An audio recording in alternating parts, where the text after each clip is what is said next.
दोस्तों अब मार्केट में एयर फ्रायर के अपग्रेडेड वर्जन एयर ओवन भी अवेलेबल है। लेकिन अगर आपके दिमाग में यही सवाल बार बार घूम रहा है कि क्या हमें एयर फ्रायर लेना चाहिए या फिर एयर ओवन, क्या कौन सा लेना बेहतर रहेगा, क्या एयर फ्रायर के रिजल्ट्स बेहतर हैं या फिर एयर ओवन के, एयर ओवन में क्या क्या फंक्शनिंग होती है, तो इन सारे सवालों के जवाब मिलेंगे आज आपको इस वीडियो के एंड तक। चैनल पर नए हैं, कुछ नहीं करना, बस करना है सब्सक्राइब और दबा देना वो bell icon.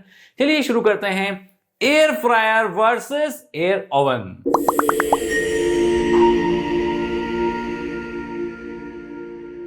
Air fryer versus air oven. सबसे पहले बात करते हैं फिजिकल डिफरेंस जो हमें आंखों से नजर आ रहा है। ऑब्वियसली इसकी साइज, जहां मार्केट में जो एयर फ्रायर्स अवेलेबल है उसकी हमें जो पैन है, उसका कुकिंग पैन है, उसकी कैपेसिटी में मिलती है 2 लीटर से लेकर 7 लीटर तक की आपको साइजेस मार्केट में अवेलेबल मिल जाएंगी।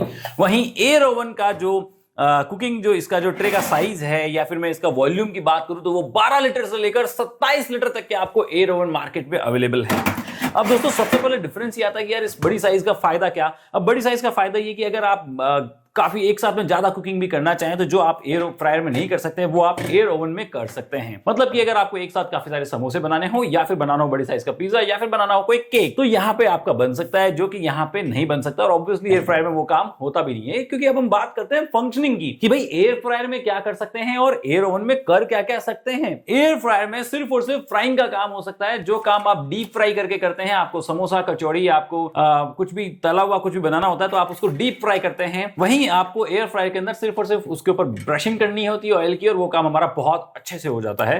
तो आप इसमें सिर्फ और सिर्फ फ्राइंग का काम कर सकते हैं। हल्का फुल्का आप कुछ इसमें रोस्टिंग का काम भी कर सकते हैं। बेकिंग नहीं हो सकती, ग्रिलिंग नहीं हो सकती है। वहीं एयर ओवन, जो कि ओवन के साथ साथ air fryer plus dehydration rotisserie oven, यहाँ पे अपने को रोटिसरी रॉड भी मिल जाती है। बेकिंग, ग्रिलिंग और रोस्टिंग का भी ये काम हमारा एक एयर ओवन अकेला ही कर देता है। मतलब कि जहां सिर्फ एयर फ्रायर में फ्राइंग का काम हो रहा है, एयर ओवन में काफी कुछ हो रहा है। ये ओटीजी प्लस एयर फ्रायर का कॉम्बो है। दूसरा, अब यहाँ पे एक जो हम मेजर अगर हम डिफरेंस की अगर हम बात करें कि क्या आता है, देखिए क्या होता है, एक किचन एक ऐसी जगह होती है जहां पे बहुत सारे हमारे अप्लायंस रखे होते हैं, स्पेस की हमेशा कमी रहती है। तो जहां अगर आपके पास में एक एयर फ्रायर और ओटीजी अगर आप दो चीज रखेंगे तो स्पेस ज्यादा लेगा ऑब्वियसली। वहीं ये एक 2-in-1 होने की वजह से स्पेस भी कम कंज्यूम करेगा। अब अगर हम इस बात को कंक्लूड करें कि यार लेना कौन सा चाहिए वो बताओ यार, अब ज्यादा हमें नहीं सुनना, कौन सा लेना चाहिए। सिंपल चीज है, अगर आपके पास में घर में ऑलरेडी ओवन है, आप बेकिंग काफी अच्छी करते हैं, आपको शौक है बेकिंग का, ग्रिलिंग का, और आपके पास में ऑलरेडी एक ओटीजी है, तो आप एक अच्छा एयर फ्रायर ले सकते हैं।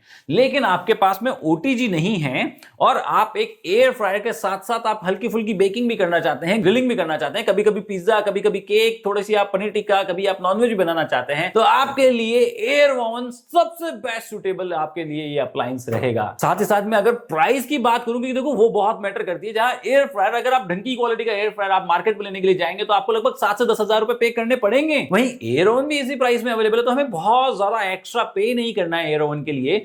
अप्रॉक्स उसी प्राइस रेंज में आपको एक बहुत अच्छे एयर ओवन मिल सकते हैं। कुछ अच्छे एयर फ्रायर और एयर ओवन के बाय लिंक्स नीचे डिस्क्रिप्शन में दे रहा हूं, जाकर आप उनकी करंट प्राइस चेक करना चाहें तो कर सकते हैं। दोस्तों मेरी बात आप समझ गए होंगे कि अगर आपको एयर फ्रायर चाहिए तो आप एक सिंपल एयर फ्रायर ले सकते हैं, लेकिन अगर आप एक मल्टीपर्पज अप्लायंस देख रहे हैं, आपके पास में ऑलरेडी ओटीजी नहीं है, तो आप एक एयर ओवन भी ले सकते हैं। दोस्तों आप क्या लेने की सोच रहे हैं बताइएगा नीचे कमेंट बॉक्स में। मिलेंगे अगले वीडियो में। जय हिंद।